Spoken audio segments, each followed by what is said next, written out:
man. Like, she's like, thank God. I'm like, bitch, you fucking despicable.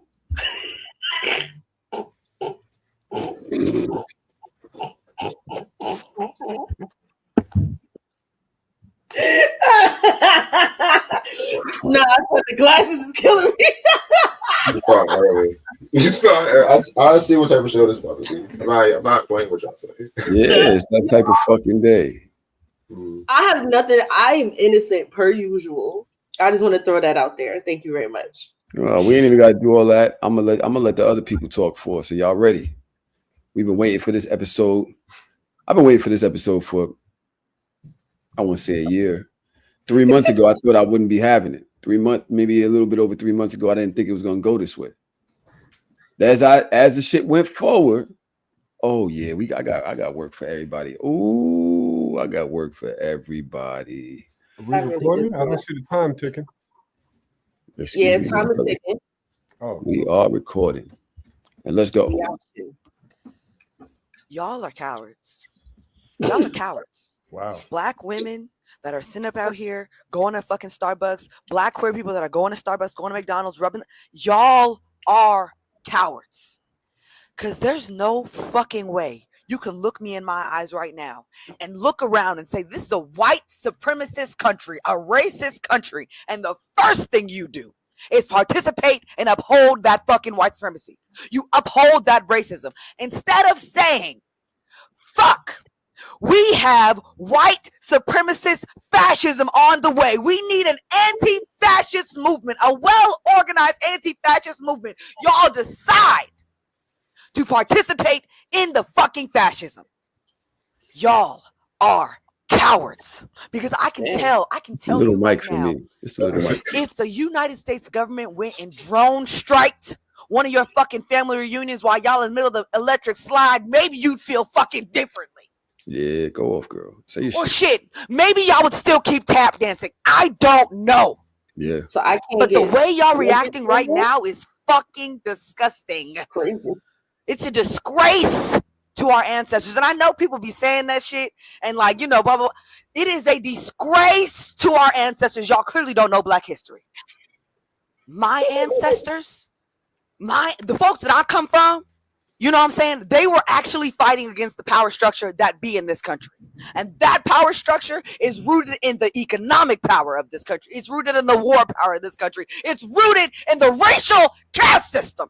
I want to get some air. Get some air, baby. But you motherfuckers are so selfish and so self-centered and so classist and so elitist. Yeah. Y'all don't even see. Talk that y'all shit. Talk about other motherfuckers participating in their own oppression. Y'all let y'all sons get locked up, killed by the fucking state, and nothing. Y'all do nothing. Y'all are fucking I don't even have a son. That's how I feel about everybody out here right now. I don't like nobody. I really don't like nobody. I'm keep it real with you. I don't even like half of y'all in here. Touche. You know what I'm saying? 2 out of the 4? Nah, I mean, yesterday never did nothing to me, but the other two, y'all part of the problem. Right. Y'all both part of the problem. Speak on it, God. Don't call me nothing. Y'all start, It's the week after the election. Last week I was drained last week. And then I know it's part of our responsibility. We got people that really love us, love our personalities, love our takes. But I felt extremely human last week. I didn't feel super powered up. Even if you go to Hard or Soft, you listen to my episode of Hard or Soft, drained. I wasn't there. You know what I'm saying? I had to deal with the disappointment amongst the ladies in my family, my mother, my daughter. They both cried throughout the night. You know what I'm saying? And I ain't gonna lie. I kept telling Tanae, I said, I'm nervous about Tuesday, bro. I don't really know. Them polls was lying. What the fuck is up with who has anybody been in a poll? An election poll? Never. Because who the fuck was they polling? They had 49, 48, 49, 48, 49. It was back and forth. And polls are saying, oh yeah, we're doing great. Yo, my son got washed. My son got washed, son. My son from 63rd. My son from she got nigga in the chat right now, mad happy. A lot of these male Trump supporters, black men in the support, very happy that the black woman lost. I don't know what they want. This is the thing for me. What do Trump supporters actually want? The people, 15 to 20 million people said, you know what? I ain't gonna vote. That's what they're saying. I don't know if the shit is a whole lot of other shit happening right now where people are talking about election interference. And yo, bro, the math is not mathing, but I'm gonna let these niggas rock. You lost me. Y'all talking about 50. First of all, if you're right here on YouTube, y'all be able to see this shit live every week. If you're in the goddamn if you're in the Discord, we put the link in the Discord. We go live on YouTube. You can catch it in the stream if you want to see this live. But yeah, YouTube motherfuckers. DJ Trauma NYC. Yeah. Miss Naja Bell. Yeah, you think it's funny. I'm very entertained by this. Go ahead. Oh, I'm sitting out this election. Did you know that's where I was going? Oh, I'm taking my right to not vote and use my voice that way. Remember when y'all was on here talking about it, about that? I never said that. You did say that. You're never not said voting. I wasn't going to vote. You said I'm not voting for either of them. You said this. It's on this podcast. You're right. I did say that. I got more. I didn't say I wasn't gonna. You said I was gonna not vote. I never said I was not gonna vote. And let me tell you why. Because we are not in a battleground state. So my vote, your vote should mean something to you, right? My vote meant something to me. I wanted Kamala to win, and full transparency, I ended up voting for her. I made that decision literally like the day before. I voted ahead of time, by the way. But I ended up voting for her, but I strongly considered not voting for her primarily because of the war in Gaza. And, there's independent parties that are way more aligned with my values and what I want to happen for myself and for Black people. Just way more aligned. So it was more like a protest vote. Like, if enough of us in non-battleground states vote for the principles of the Green Party and the other independent parties, then at some point in the next 4 years, the Democrats are going to be like, yo, so many people we're losing people because of these principles. They will force the Democrats to adopt these principles. It was a strategic political stance that I was taking. And this is exactly why if we was lost in the forest, I would not choose you. Because here it is, we thinking about the team. We got to get out here. And you're like, that doesn't make sense. It's more strategic if we go left. So now we're not on the same page. Democrats now we're not on the same page. Team, though. Let's taking away from the team to go off and prove your own little shit. And that shit got you lost. Now we both dead. You're aligning with the team that is not aligning with you all of the time. Let's talk about that. I didn't vote on team. You're talking about voting. You're talking about voting blue no matter who. And I'm talking about there's another option there. I said that. You didn't say that. That's the sentiment. You just said I said that, and I just said I didn't, and you said no, you didn't. So can you talk facts? You're starting to sound like red hair. You started to talk like this guy. You're just talking a bunch of shit that is not facts. Okay. So what you're alluding to is me not voting Democrat or Republican. You're saying what? Instead of me putting words in your mouth, what are you saying by at that point? That suggestion? At that point, early on, when we had Sleepy Joe, all I knew was I did not want Trump back in office. All I knew is that I went back, I looked at the Biden policies. I said, all right, he's actually is enacting things that impact our communities positively. These things are there. They are facts, right? So regardless of whether I don't like the way he speaks, whether I don't like his history 30 years ago, 40 years ago, whatever it may be, I can see that right now these things are impacting my community positively.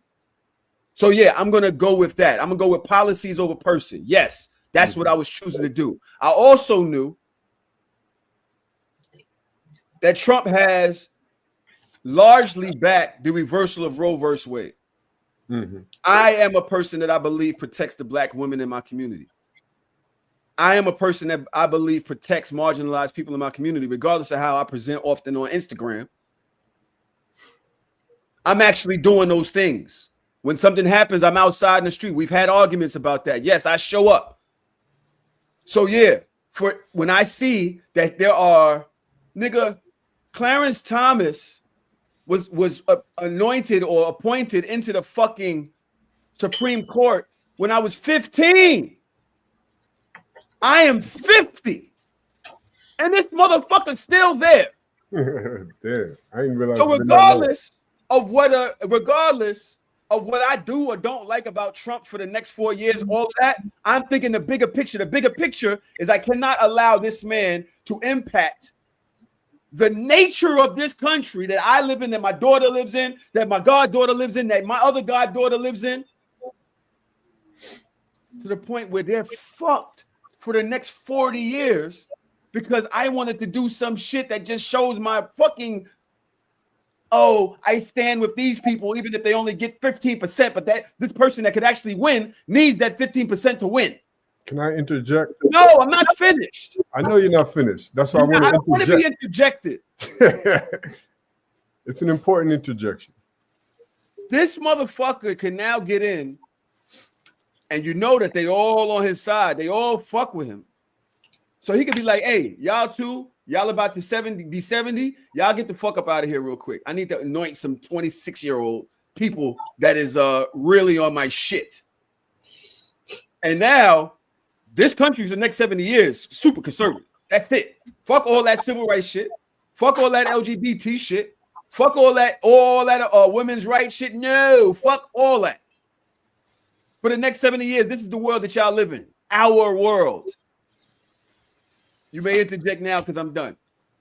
That's not the definition of an interjection. That's how I'm using it. So, Tahoe, you spoke a lot about the negative sides of Trump being in office, none of which I disagree with you. My point is this. If I'm saying I'm not voting Democrat or Republican, that does not mean that I'm supporting Trump. So you telling me everything that Trump is that's not what I said. Is not good for it's not part of the conversation I'm trying to have. What I'm trying to tell you, this is what let me be clear.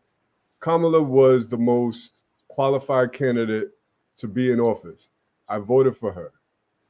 I also believe that Trump is the worst, if one of the worst, if not the worst presidents that we've had. I did not want him to be in office again. That does not mean, when I talk about voting strategically, my point was like, and I said this on this podcast, if you are in a battleground state, you should vote more with a different type of strategy than somebody in New York City. In New York, I have the luxury to know that the Democrats are going to win the Electoral College. So I could vote more with a long-term strategy. She's going to win this state. My long-term strategy was to give the votes to my principles, which are more aligned with the Green Party, which stands for reparations, which stands for Palestine, which stands for removing political parties getting donors from corporate entities. Those are the things that align with my beliefs. I don't think that the Green Party is in a position in the next few years to win anything. But if we start voting towards that, the Democrats are going to be like, you know what? We're losing votes to this. Let's adopt some of these ideals. That is my strategy, right? So you telling me about how terrible Trump is doesn't necessarily counter my argument of why I was considering not voting Democrat. Let me let the other people on here talk real quick. Hold on, right? I'm gonna let the other people talk with Trump. My point is this: you came on this podcast and said that. Yeah. You came on this podcast and spoke to 20, 30,000 people saying, hey, I'm going to exercise. I'm not voting for either of them. Guess what? 15 to 20 million people chose to align with you on that. Even if at the end of the day, you went and said, yo, you know what? All right, I'm going to go this way. And even if you gave little bullet points on saying, yo, well, actually, you can do this or that. The bigger message was, don't use defense as your best offense in this one. In this one, that's not true. Defense was the best offense, let alone the fact is that whether she was the better candidate overall or not, that was the message that I felt like, damn, Dodge, Trom, both of y'all gave people an option that wasn't really a good option. 15 to 20 million people did not vote. That was never what I pushed on this podcast. I never suggested that people don't vote. I'm strongly against those people that say don't vote. So let's be clear on that. I also very clearly said on this podcast, if you are in a battleground state, your strategy of voting should be different than what I'm about to say. Now, this guy in the comments, shout out to the people who are not scared to voice their opinion. I've been blocking a lot of people over the course of the last week, but I don't know you niggas, so fuck it. Y'all fuck with the show here. He says, so we're not going to talk about how things have been for the last 4 years. Just going to play blind, act like it was the greatest 4 years of our life, or are we struggling worse than before? I'd like to say one thing. Trump's policies are most likely, as far as the tax breaks and half of that shit, I'll probably benefit off that. I would vote against my interest in that because as a leader of my community, I was thinking about protecting other people. Those people meant more to me than my own benefit economically. Right. Mm-hmm. So those things really mattered to me more. Black man, I'm not sure if you're black or not. Does that matter to you? Are you a leader in your community? Or you just say, yo, you know what? Fuck it. I'm going to get a couple more dollars in my check. I mean, I hear you. I hear you. Dodge, go ahead. Because I'm attacking you too.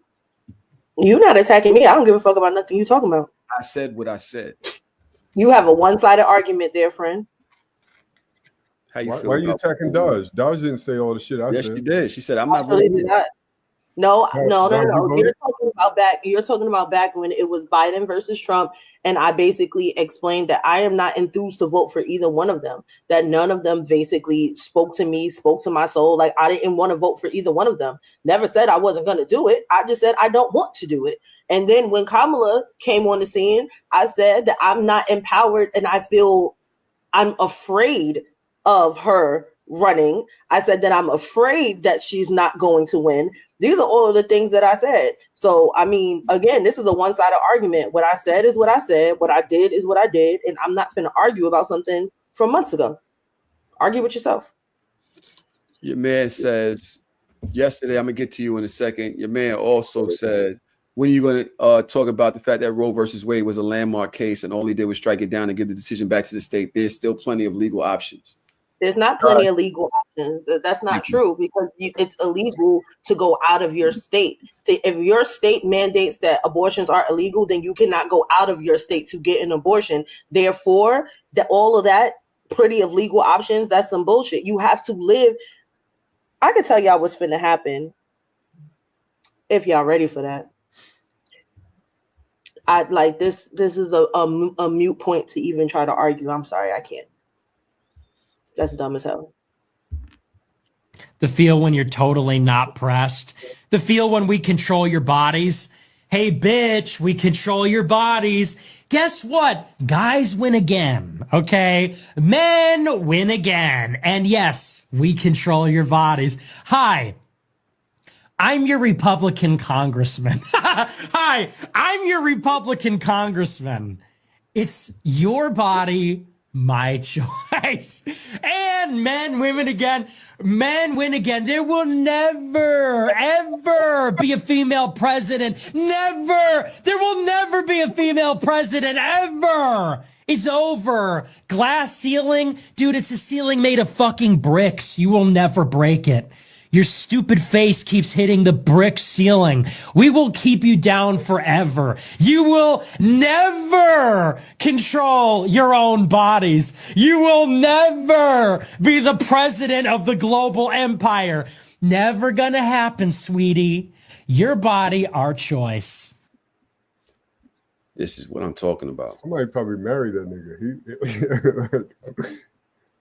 Wow. But he's probably married, and as we know from this election and previous elections, white women, they align with their husbands, they align with their oppressors, and that's lovely. Shout out to them. Shout out to all you niggas. Actually, I can't wait. Like, I'm really looking forward to the next 4 years so I can sit here and just pop my shit and be like, that's what y'all voted for, though. Yesterday, how you feel about this? Going straight to Dina.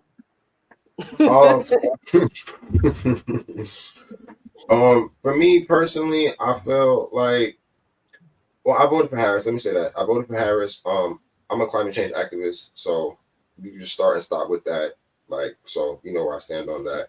So aside from that, I feel like this election taught me a lot, and this also taught me. I said this on this platform a few times since I've been on here.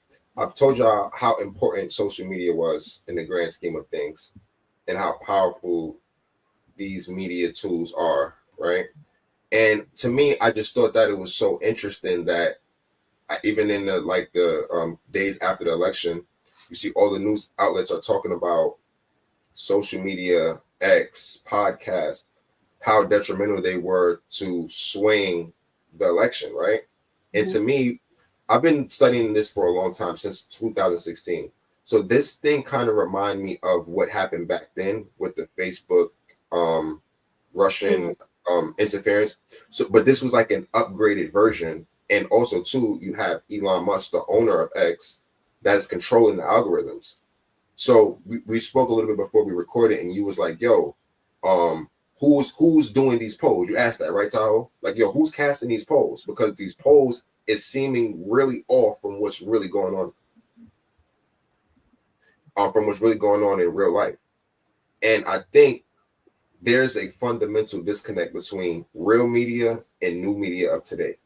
Like, they talked about how the Harris campaign spent all of this money knocking on doors and calling phones, and that proved to be ineffective.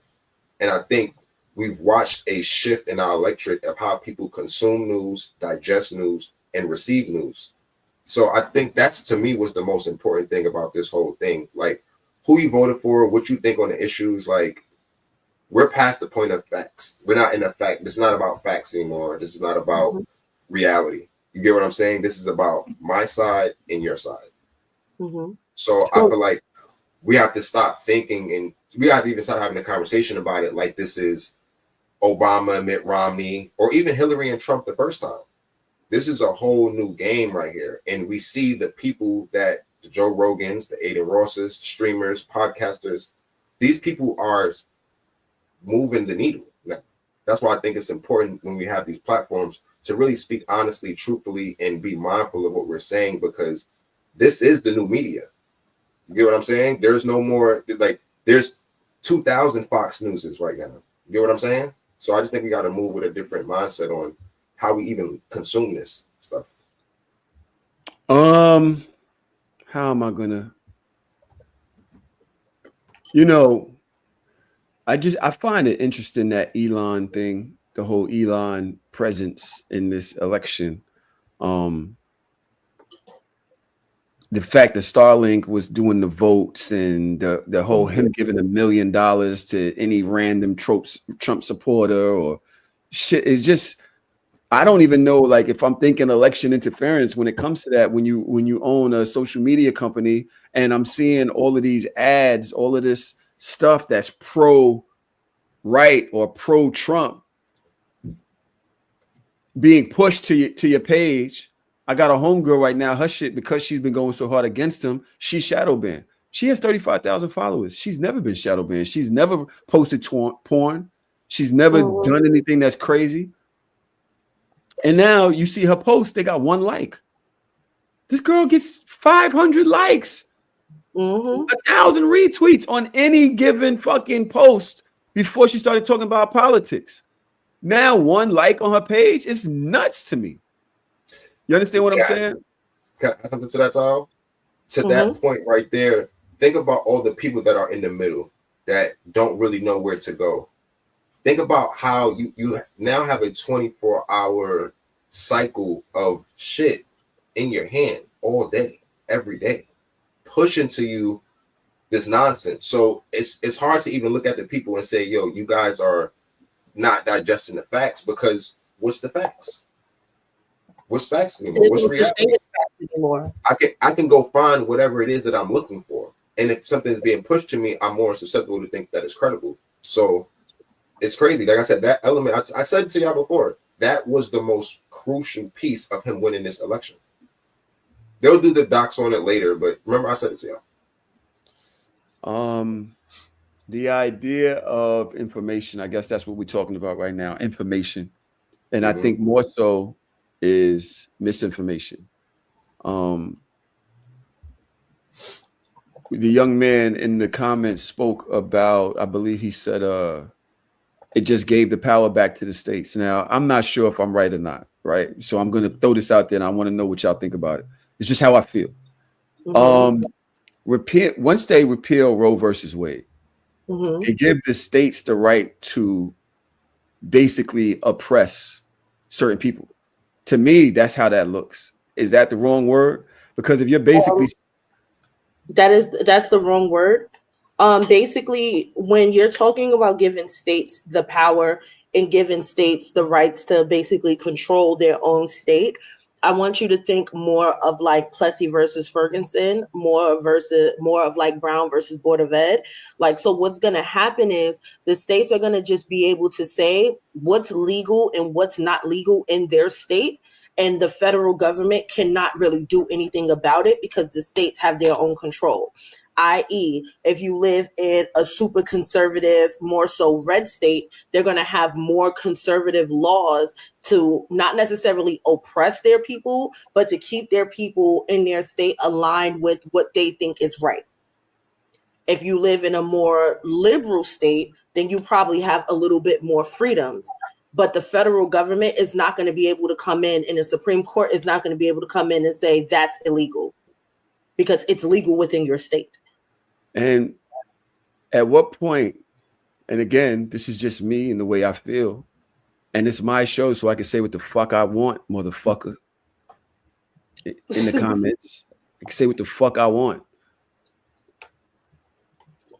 At what point is it the state get to decide human rights? Human rights, like right to your body, like civil rights, shit like that were protected by Roe versus Wade.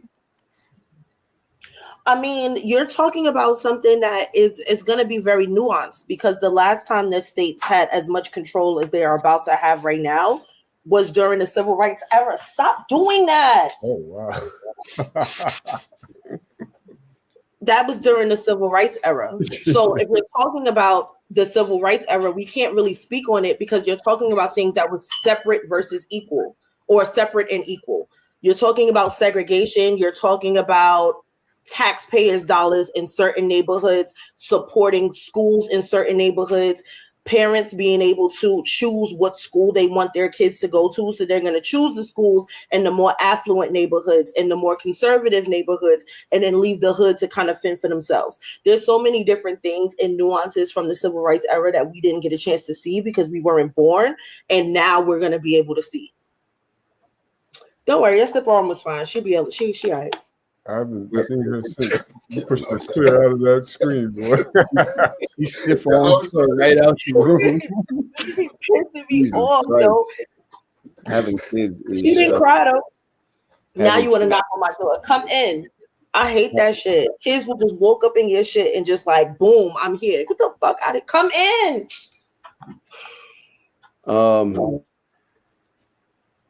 Again, the misinformation. Right after the election, you know, I tweeted something that said, all this election shows me is that you niggas must really hate your mothers. I tweeted that. And the reason I tweeted that is just because I was under the belief that Black men didn't support her, like I said, when me and Mouse was arguing on Instagram. And I was like, yo, you talking about the people that you know, but you don't realize a bunch of others are on the internet spreading this propaganda. Those propagandas are getting retweeted and shown to other people who don't do no research, who have not gone to no type of, they have not done the due diligence to really know what's going on. All they doing is taking tweets and taking them to facts. And the reason I say that is because now this shit came out that I don't know if it wasn't true.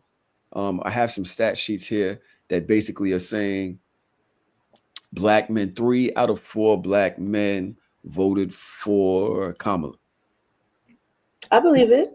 And a lot of people was bothered by that other fourth, and I'm like, yo, you always gonna have people that disagree. You really can't just force everybody to be on the same page. Minority in this country, and I think black people keep forgetting that. Like, that is the whole point. Even if 100% of us came out and voted for her, it was still not enough. The majority in this country are white people, white Americans. Those are the people that you needed. More so thinking aligned to white women, which is why she was trying to target white women. But at the end of the day, when we're talking about white nationalism, and we're talking about the white supremacy structure, they are always going to vote for themselves before anything else.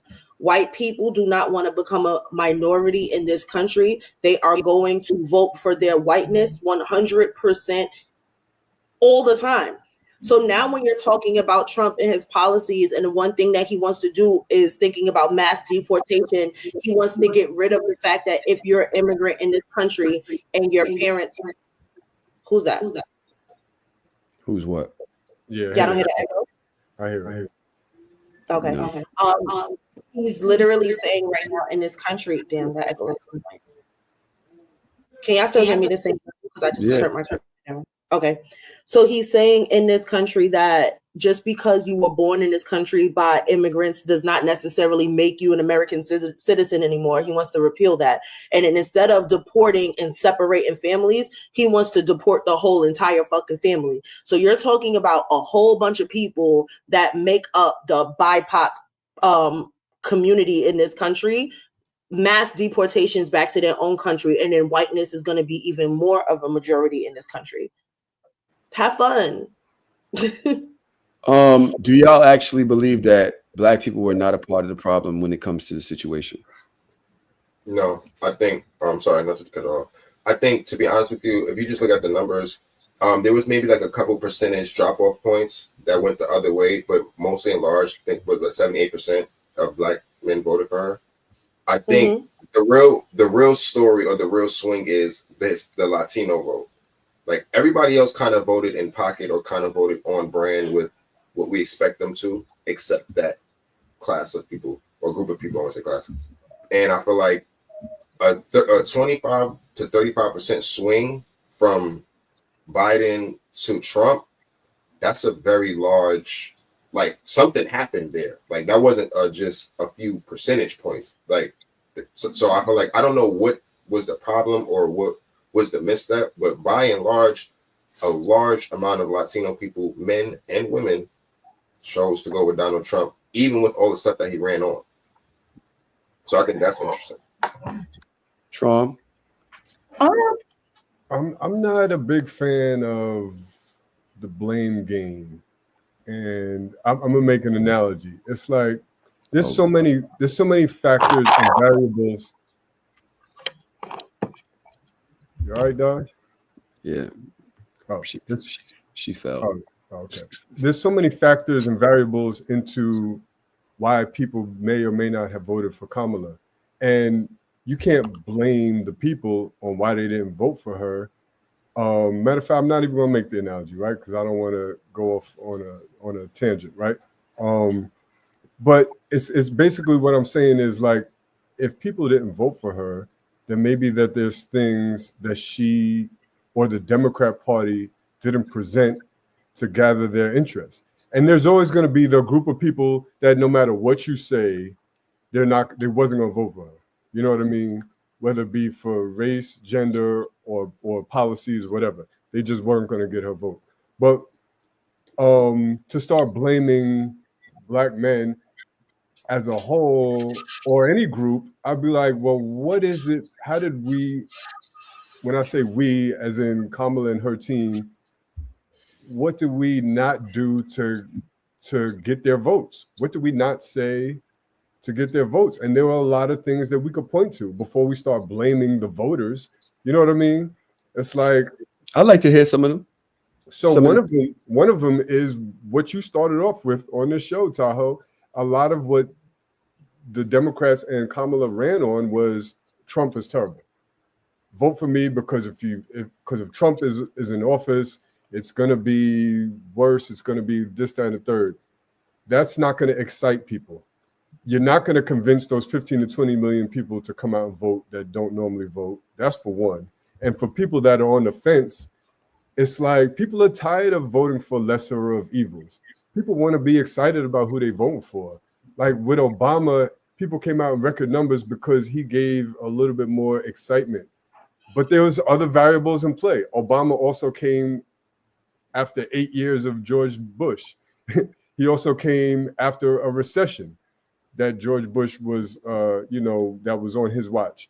So there was a lot of things at play that are variables, right? That you can't blame Kamala for. But I think it was a big mistake on running the campaign on, we can't let Trump be in an office. Like, no, how about convincing us that you're not convincing everybody. A lot of people know that she's the better candidate, but the people that are on the fence, how about convincing them that what I'm going to do is going to benefit you more instead of talking about how bad the other guy is. That was probably one of the worst strategies that I felt created, her to lose instead of, and that's why I don't like blaming the voters. I get it. I get that we should dissect the statistics and see where the votes went, but it shouldn't be like, oh, you guys cost us the election. Like, what about thinking about those people that didn't vote for her? Maybe they didn't get what they wanted from the election. I think you're completely right, Tom. I think if you want to, like, there is definitely a conversation to be had about the DNC for sure. Like, that's a conversation for sure. Personally, I think there's a conversation with Harris for sure. There was a few things that she could have did different, but not more than the DNC, right? So I feel like if you want to have the conversation, there was a lot of times where they dropped the ball and a lot of things that they didn't do to benefit her campaign or put her in the best position to be successful, right? So I feel like there's enough blame to go around, I think. And I feel like you can blame the voters, you could blame the DNC, you could blame her campaign, you could blame Biden too. But ultimately, all of those things costed. So it's not one or the other, it's kind of all of them. And I think it's more important now, like the going forward process, right? Yeah. Like we've seen that. My conspiracy theory. Mm-hmm. I think that nigga cheated. And I think that if he did and it comes out that he did, it's going to be even worse than if he didn't. Because they're not going to want to accept that. I was thinking that myself that he cheated, but then when I would think about how you would have to cheat, he didn't have to cheat because he has Elon. No. I think that was part of the cheating. So I'm thinking about, I take things that people say as face value, and I understand what gaslighting and manipulation is, and I don't take shit as a LOL.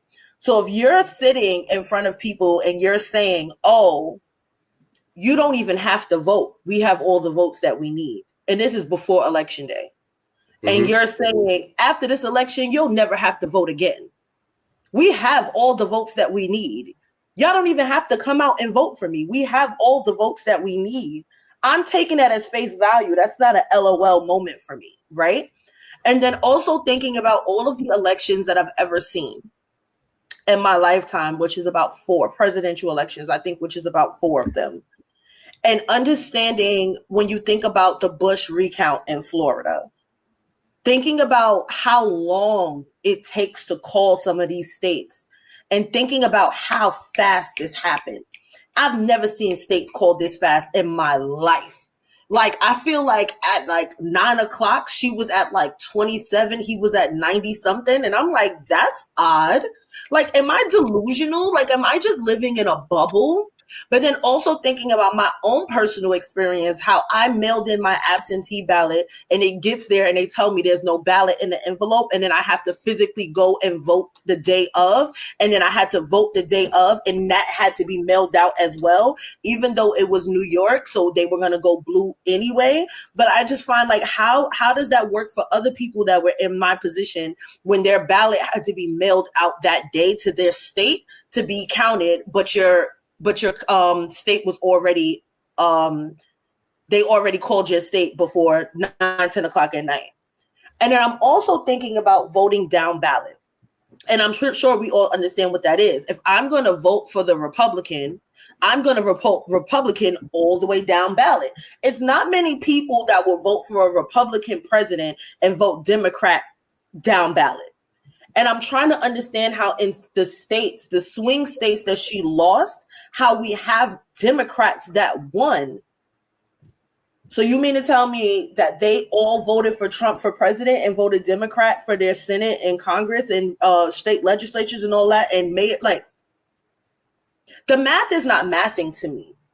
And again, you can you can agree, you can disagree. All I'm saying is when I sit down with my logical self and I'm looking at things like numbers, I don't believe it because the numbers are not matching up. Well, whatever. I got y'all president, bro. I'm gonna tell you right now, I had several conversations before and after the election with black men, and they wasn't voting for her, bro. I'm talking about here in New York. And if we could say, oh, well, it's a Democratic state. If we're going to talk about polling, I did my own polling here. Them niggas was like, yo, the weed charges, yo, I don't believe in the LGBT thing. They trying to push LGBT on our kids. Mm-hmm. I don't believe in that. They were saying a bunch of things. They was dead ass never going to vote for her. Like, I would never listen to a female rap album. They were never going to vote for her. I don't care. I heard Glorilla album was amazing. I'm not. I'll give it a once over, but I'm not copying it. I'm not playing that shit on the BQE. I'm not. I'm just never going to do that. And that was the feelings of a lot of these guys. They were like, I'm just not feeling her. Doesn't matter what she was saying. Trom, you were saying, oh, she didn't do this or she didn't do that. Maybe this, that, and the other. Me personally, bro, she had 100 days. This man has been campaigning for 2 years. And shit, in the midst of probably even more than that, he'd been, you could tell that he wasn't done. You could tell that he wasn't done. You know what I mean? Then the whole shooting situation turns him into a martyr type, thing. It just... People ask me why I think a lot of men, period, will vote for him. And I was like, niggas like, I don't want to say chaos, but they like chaos. Niggas like a nigga that looks like he's gonna, like he can't be beat. Like niggas love that. You know what I'm saying? And I also kind of feel like Tim Walz wasn't really the best guy for VP. Oh my God, I love Tim though. Yeah, but I don't think white women are gonna look at Tim Walz as a nigga that's gonna burst in a burning home and carry them out to safety. He's not like this Superman. And Trump old fat ass is. Yeah, I think all of the other. Sorry, guys. Bro. No, I was gonna say I think all of the other candidates for VP. I think they are presidential candidates coming up. So they was never gonna take that position because it would have just been a loss on their. You know what I'm saying? It would have just been a loss on their resume when. They probably are better candidates. Gavin Newsom's of the world, Josh Shapiro's, people like that. It's like, I'll skip this VP run to make my presidential run, which makes sense because they probably have a better shot. Do you think Tim Walz was given that? I never understand for the life of me why Gavin Newsom wasn't up. I just gonna talk over Dodge the way she talk. I'm not even gonna act like she just cut me off. You said, I'm sorry. You said, do I think Tim Walz was a good candidate for president? I think he was a good vice presidential candidate like 8 years ago. I feel like going up against 2024 Trump, with the charges and the shooting, hell no. Hell no. I think that he was very homely. I like Tim Walsh. I like him. I like him. But I don't think he was going to sway women, white women, away from misogyny or patriarchy. I don't think that they was going to leave Trump, which is a safe space for them, I feel, to go to Tim Walz. I also do think that Trump in the bar fight.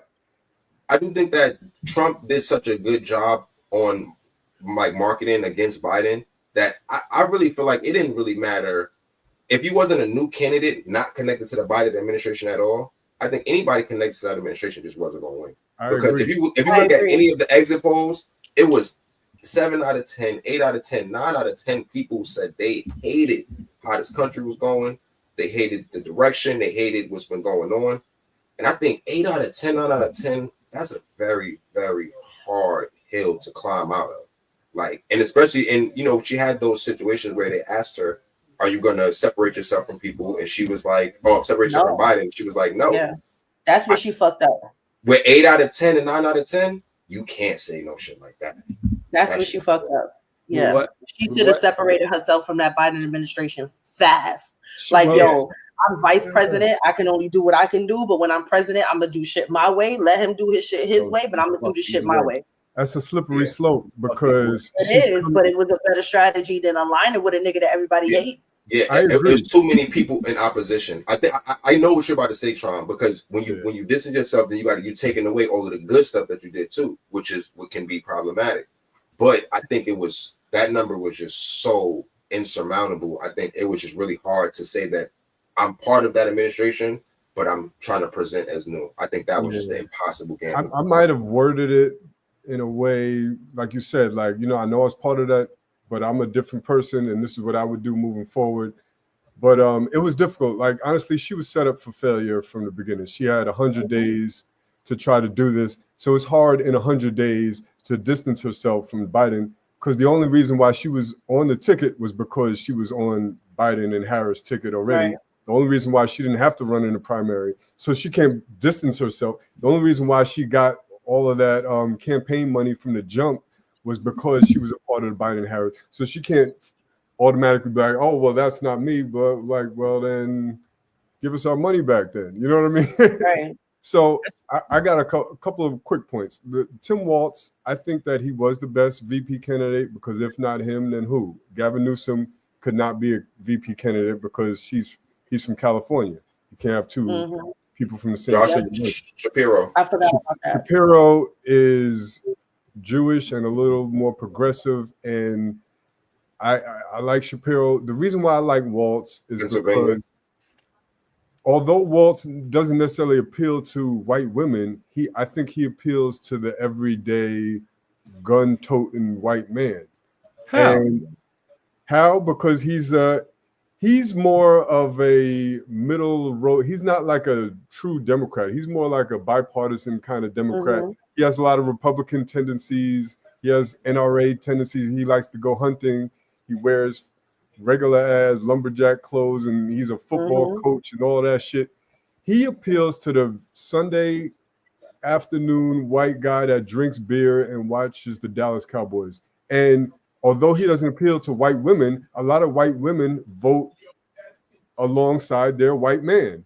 So I think Walz appealing to those white men, I think, was the strategy, and I don't see anybody that was better than him as the. And I think that goes back to what was said, that this is a DNC problem. They was not prepared for truth. They literally sat there and allowed Biden to tank this whole shit and was riding with it. And then at the end of the day, he was like, all right, pass it off to her. Let's see if she could do something. And then she really didn't have nobody to pick that would have been good for her anyway. So regardless of whether you say, if you're just going to say, oh, we're just picking him because he was the best they had to offer, that don't make it no better. He was not good to go against Trump for this presidential ticket. He wasn't. But it's also not all. It's not also all Biden's fault though. I see a lot of people, Harris campaign, a lot of people blaming Biden. It's not all Biden's fault. Back to the DNC. It's the DNC's fault because they were not preparing a candidate for the last 4 years. They won the midterm and got comfortable Yeah, so you know what I'm saying? It's not. I agree with you. I agree with you. Now, the black communities across the country.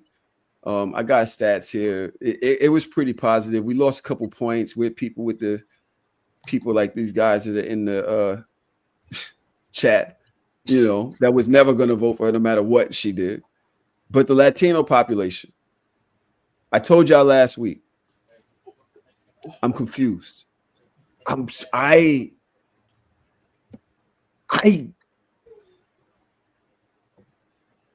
why did Latinos show up for Trump so much in this election?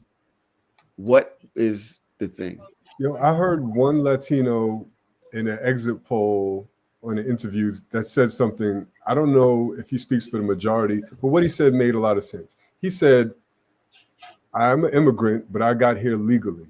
I'm a citizen now. I went through the right process. He had a thick accent. He's like a fresh immigrant. But he was like, I don't think that it's fair for other immigrants, even if they're from my same country, my same countrymen, to get in here illegally. And he feels like they should go through the same process too. And I was like, oh, that's interesting. And I want to add to that I think a lot of Latinos, especially the lighter skinned Latinos, align with whiteness, and they align with white supremacy. A lot of black people align with white supremacy subconsciously. And I think that affects their line of thinking as well. Before y'all respond to that, I did have let me go back to what I was just talking about. Very quickly. Where the fuck is this clip at? I hate when this shit does this. Black people. I'm scrolling and I see a lot of black women making videos talking down to black men who voted for Trump. And I just have to say, if you voted for Trump and you're a black man, thank you. And I thank you because I know exactly why you voted for Trump. You voted for secure borders so that us women and children can be safe. You voted for a strong economy so that us women and children can be provided for. You voted for our children to not be indoctrinated in this failed public school system. You voted for my right to not have to use the bathroom with a biological man. You also voted for our children not to be drafted into another endless, senseless war that only benefits the military-industrial complex. And also, you voted for the protection of our freedom of speech. The same freedom of speech that these evil, nasty, disgusting women are using to wish death upon you. So as a black woman, I just want to say thank you for voting for Trump. I truly appreciate you, and I'm going to speak life into you. I pray that God continues to protect you and guide you. Oh, shut up, bitch. Yeah, the music was hilarious. That's the greatest hits right there. Those are the greatest hits. You know, when you go on tour, you got to do all of your smash records, all your Billboard records. That's what that is. It shocks me so much that the stances people are taking, especially women. I would have never expected so many women, black women. Tahoe, who's on their phone the most? Okay, I don't know. I can't even say because I know I'll be on that motherfucker, so I can't call. I feel like as humans, we're always on our phone, but mostly women are on the phone a lot. So I'm just talking about from an information consumption point. It shouldn't be surprising. Like those things that you said, those are everything that's been marketed. If you ask any supporter of Trump, they're going to tell you one of those 5 things: immigration. Oh, also too, the most effective ad they had was the transgender ad. They didn't even know that was going to hit for them like that, but that was their number 1 most influential ad. Them. And I told y'all, black women are the most homophobic and transphobic. So I know that ad resonated with everybody. So there's something, there's a thing between transgender people and people just genuinely not being on the same page with that. So he struck that. Like, I don't know if y'all watch Sunday Night Football or football on Sundays. But, they marketed that commercial every Sunday during the game. Every single Sunday since the football season started. You know what I'm saying? So what do you think that does to the average guy, the person in the middle of America that's watching this, that's watching football, that sees this commercial inserted on my Sunday night? I'm not voting for this. She want to do this? Oh, hell no. I might be Latino. I might be an immigrant. I might be all of these things, but I hate that more than these other things that might affect me. Yeah. Malcolm says, I think the only way she could have won was for Biden to step down 2 years ago and let her take over so people could see what she could do and separate herself from Biden. Bro, did y'all see the way foreign countries started giving out statements in support of America once Trump won the election? I don't want no smoke. China was like, hey, I'm willing to be friends. Let's be friends. Russia, hey, you know what? I'm willing to end this war. Let's talk. Let me talk to Trump about it. Like, bro, she was not getting that from them. And at the end of the day, Palestine, I really want to see what happens over there. This is a war that's been going on for 70, 80 years. Mm-hmm. Trump is going to come in now, and all of a sudden the shit is going to die. Listen, I hope so. I really hope so. But I don't really see how, and I told y'all this before, Biden or Kamala could have gotten out of this Israel-Palestine thing. I don't see how they was going to end that. And I don't know how Trump's going to do it. I hope he does. I really hope he does. But I don't see how that was going to happen. Me personally. Trump is going to make the Israel shit worse. I'll tell you that much. How so? He's already had propaganda. He wanted to fight Iran when he was in office, and that was, we just barely missed that. And now they're blaming an assassination plot on Iran. And listen, if shit goes down with Iran and Israel, then it's going to be problems. And Trump is not diplomatic when it comes to Iran at all. All sitting U.S. presidents pretty much have the same policies with Israel because they're an ally. So Democrat or Republican, we're going to get that, unfortunately. But, Iran is like the wild card in this. And I think Trump's stance on them and his lack of diplomacy is going to lead us to a worse place. Go ahead. Yes, you had something to say? Now, I was going to say as far as the war, I think he can do well. I think he can muscle Netanyahu out of the Gaza situation, but I feel like Israel is going to be used as a proxy situation to fight against Iran, especially knowing the stuff that we know now. Like, you know what I'm saying? So I feel like he can probably do that favor for Trump to look good politically, but there's still going to be fighting going on the ground, just maybe on another front or in a different situation. But yeah, I feel like you said, like Israel is like, we can't let Israel lose. There's no president that can get in there and we can just let Israel lose. We just can't do that. So why are y'all saying that she should have separated herself on the Gaza situation? I never said. I don't know why people put that on U.S. presidents. That's a United States policy. We just have to back Israel. That's where we're at. Even in genocide. Israel doesn't have to lose. Palestine, we can't let them lose. That's what I'm saying. Palestine cannot defeat Israel in a war. So letting them lose is not something that we are basically helping the I don't know. It's like you got the Kansas City Chiefs, the best team in football by far, back-to-back champions, going against the New York Giants, one of the worst teams, right? And now we're aiding Kansas City Chiefs to win. Like, they don't need our help, right? You know what I mean? So, like us, if we decided to not send them arms and not send them money, we're not helping them lose. They're still going to win, right? The point of the matter is we should not have blood on our hands. And I think that's where a lot of people are upset about the U.S.'s role and involvement. We have blood on our hands. And it is an apartheid state. It is a genocide and all of those things. And Democrats, Republicans, everybody is to blame for that. Dodge, you look sick of this. Dodge, she is rubbing her forehead. Yeah, much. I don't kind of agree with Trump on that. I think that putting your hands behind your back and saying, "Hey, you got this," nigga. If I'm getting jumped, or if I'm and you just say, hey, you got it. When the shit is over, we're not really like that no more. We're not like that no more. It's Drake and what's his name? D Rose. What's his name? D Rose. D Rose. DeMar DeRozan. Yeah. We not like that no more. You kind of just sat there and let me get jumped. I don't fuck with you like that no more. And the US can't afford that. So they had to show that. Yo, Israel is bullies, bro. Yeah, and that's like, oh, send that. Oh, you're not sending that? Bet. Facts.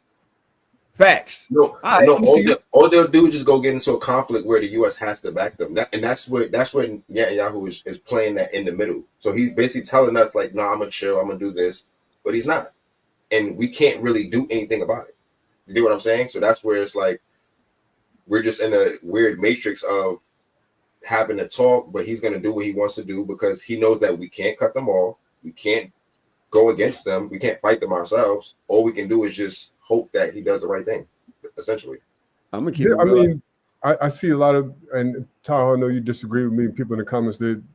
I clearly did not go into depth on this. This is a very complicated issue that goes back a lot of years, right? I get all of that.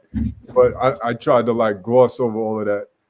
What I'm getting at is that it is very complicated, it's very layered, but at the end of the day, right now, the U.S. is on the wrong side of history as far as supporting apartheid and the genocide. That doesn't mean that we shouldn't have Israel as an ally, and it doesn't mean that we could escape them. But we don't have a choice. Of course, we have a choice. How do we not have a choice? The fucking American dollar is really on the edge right now. So some shit that fucks us up in that way, and we tank, we go into a fucking depression. I keep telling y'all that. Israel is in the middle of a whole lot of shit over there where we need their allyship, and they own half of the fucking country anyway. Yeah, if they really and they move as one, if they really decided to say, yo, you know what, fuck y'all, we're fucked, the whole country's fucked, and the United States president gets blamed for that. So now they need our allyship just as much, if not more. They could not do what they're doing without the U.S. giving the okay. Everybody in the United Nations voted against what they're doing except for the U.S. So if the U.S. withdrew their support, not only financially, but the diplomacy angle, we've been shielding what they're doing to try to act like it's self-defense. And the U.S. is the only country doing that. If we don't do that, then they don't have nobody. We're the only country that benefits strategically from their positioning, though. Like there's other countries that they have beneficial. Yeah, it's mutually beneficial. They need us, and it's also mutual destruction if we don't. I don't think so. I think that there's a way for them to go about things. Like, all right, I get you want to react, you want to respond, but the way that you are leading an apartheid state, the way that you are bombing hospitals and killing kids, and they keep saying that we're not going to do that no more. America keeps going over there like, oh, yo, y'all can't do that. All right, we ain't do it no more. And then tomorrow, Biden said that, and then literally, oh shit, that was a hospital. Damn, like that's what they doing, bro. They playing in niggas' face. And Biden it's like, said that, yeah. Biden was like, nah, I don't like the way y'all going about this war. Here's another $4 billion. And like a week later, he sent $4 billion and more arms. Like, you can't say that and then just continue to support what they're doing without misinformation. We're talking about misinformation. Now, there's one thing that I do want to get to that largely I want to hear Dodge's opinion on, but I definitely this Latino thing again. You know, I got out of order with the things that I wanted to post here, but are Latinos largely basing their vote for Trump off misinformation, or are they, like Trump said, they really just don't care? The reason I asked that is I saw this today. Mario and Mireya both crossed the border illegally as teenagers, but became citizens under President Ronald Reagan's amnesty. They see themselves as different from migrants crossing the border today. In what way do you think they're different? The people that are coming here are the criminals. You know, the ones that did something bad in their country, they're running away from their law. despite having close family members who are undocumented. Migrant invasion. They don't believe they'll end up in Trump's crosshairs. When you hear Trump promise mass deportations, do you worry about them? Yes and no, because the ones that I know, they're doing good. They're not breaking any laws. I believe he's going to start deporting all the bad people. Trump won over the Alvarez family, and many like them. Whether the economy improves and who exactly he chooses to deport may determine if he keeps them. My family is Latino, and a lot of them are immigrants. But at the end of the day, we're American. Now, a border czar has been appointed. Yo, yesterday is losing, bro. Y'all are crying. But a border czar has been appointed, and he actually had this to say today. Let me see if I can. I'm sending you. Hold on. Is this all y'all niggas back? I've seen Trump's guy talk about this. I'm trying to see if this we is have seen one estimate that says it would cost $88 billion to deport 1 million people a year. I don't know if that's accurate or not.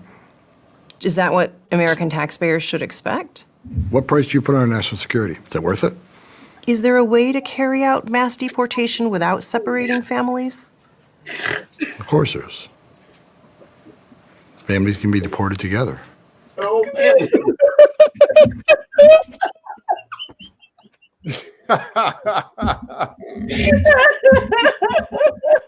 Yeah. Yo, he's dead serious. Nah, yo, yesterday, stop laughing. Please. Nah, because no, this is the shit that I'm talking about. Because, and this is why, right? And this is why. Because y'all casted y'all vote. Y'all did y'all spinning puffing. And now on the back end, you like reading the fine print, like, hold up. You said everybody? Everybody. I thought everybody must go. We've been here for a minute. And yo, I listened to one of the dudes Sunday night, Dana Bash was asking them. She was like, yo, when you say all undocumented, you mean everybody? He said, yeah. She said, I thought we were just talking about the criminals or the people that are in gangs or the people. He was like, well, we're going to start with those people. We're going to start with those people, and then we're going to work our way to everybody else. She said, she asked the same question. She said, yo, it costs $88 billion to deport 1 million people per year. She's like, where's the funding coming from that? He was like, we're going to get the funding. So she was like, so people with family members that aren't criminals that are, but maybe here, he was like, we are trying to deport every illegal immigrant, period. Like, that's how it's not hard. He's like, it's not hard. He's like, like, it's shit is about to get real critical in these streets. And they said that's the first thing that they're working on that now. They said the other stuff, other stuff is going to take some days, but they're going to have. They said they talk to local sheriff's offices. They're ready to go into local towns and communities, pull people out the crib, pull people from work, pull people out the barbershop. Nope. Yeah, they said everybody, not like, oh, just you that did some shit. No, we talking you, your family, your cousin, your mother, your brother. If you're not an American citizen, you're gone. Even the people that, I don't know what it's called when you have when you gain citizenship. Mm-hmm. I forgot what it's called. Amnesty, I think. Yeah, some shit like that. Don't quote me on that. They said even those people. They said, nah, those people too. Even the ones that's here illegally and just had a brand new baby that's an American citizen, you and your baby out of here too. That's marriage, what I said. baby. Yeah, don't matter. Marriage, kids. Nope. No, like all that baby talk. Yo, you were born here. You are American. No, you're not. No, you're not. You're Nigga, illegally, you you are great. It's a great area. Yeah. And y'all figure that out when y'all get home. It's my first time ever being happy that my father's name not on my birth certificate. Now that nigga might have to go too. We are at 1 hour and 10. I want to keep this episode short. We will be recording later on this week. I did want to do a lot of election shit with this. And before I get into the what next, which was a great question, right? You know, we always talking about the problem, but what's the solution? I do have more beef. Dodge already knows. What I know. I got beef, bro. With me? With you. Yo, Because Tahoe, all right. I don't know than how Kamala Harris, you make but this show go in your it doesn't mind. matter at the end of the day because the president of the United States of America, the 47th president, is Donald J. Trump. And I said this on Breakfast Club this morning. Like, you got to accept it. Are you an American? Al walking out. I was just leaving the Are you an American or are you not an American? Damn right I'm an American. Why would I wish for America to fail? Why would I want America to fail? I'm just asking a simple question. Thank you. Thank you. I'm just asking a simple question. Like I don't want America to fail. I have a life here. I have businesses here. I have a family here. Why would I want America to fail? That's why we were wondering why you were supporting Kamala. No. That's why we didn't understand it. We're like, why is this guy throwing so much support her way? Listen. When I know that he's a patriot, when I know he's a great man, I know that he wants America to win. Listen, everybody votes for their interests. I have interest in Kamala, but I'm not going to root against. Why would I root against the president? That's what I'm talking. Thank you. Thank you. I hope Trump doesn't do anything he said he's going to do. Whoa. I hope there's only 3 things I hope Trump does. Talk to me. Why do you keep bumping me? Because it sounds like you. No. It sounds like your squad. He says he wants to. My glasses. He says he wants to lower taxes. Do your thing, bro. Thank you. Okay. Right? He MAGA. said he wants to fix the economy, even though inflation is already down. Yes, right. Hey, do your thing. MAGA. Okay. If he wants to make things more secure, MAGA.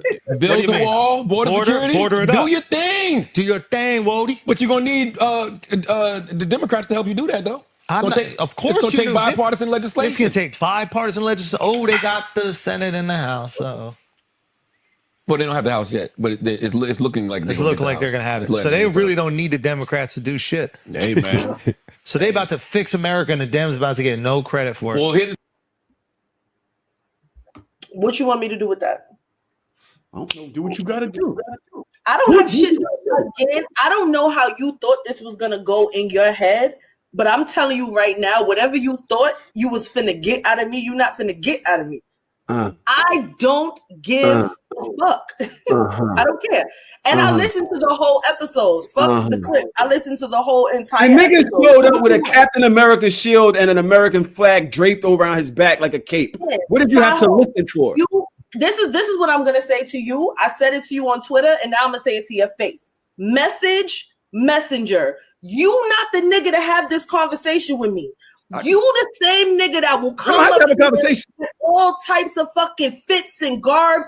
You came up here on this fucking show with your fucking balls hanging out with some little ass shorts. They gave him that shit during the fucking episode. Messenger. You're the same one that's all over the internet and people think that you're a misogynistic dickhead. That's not who you fucking are. But there are people that will live and die by that shit. I saw him on a podcast clip once. This nigga hate women. He's I don't give a fuck. You can't tell me shit.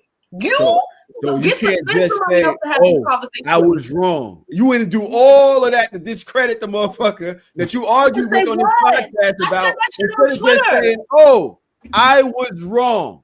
But I said that on Twitter. I said, you want me to say I'm wrong so bad. It's an ego boost. Here. I was wrong. Andrew about what? What was I wrong about? MAGA. You said what? Andrew Schultz is MAGA. I'm not saying that. Oh, you didn't. I don't believe that. Because the nigga just said it. The nigga shows up with a Captain America shield. What the fuck are we talking about? In the same we episode, want to know why you were supporting Kamala. Exact episode where this nigga said that he's always voted Democrat. He's always been a long-standing Democrat. The same fucking episode. I'm not having this conversation with you. I'm not. Somebody else in here. Hear the white man, the Hitler resembling white man say. The Hitler resembling white man. We wondered why you were supporting Kamala. Did anybody else say that? Because he did not believe in her policies, and he did not believe in her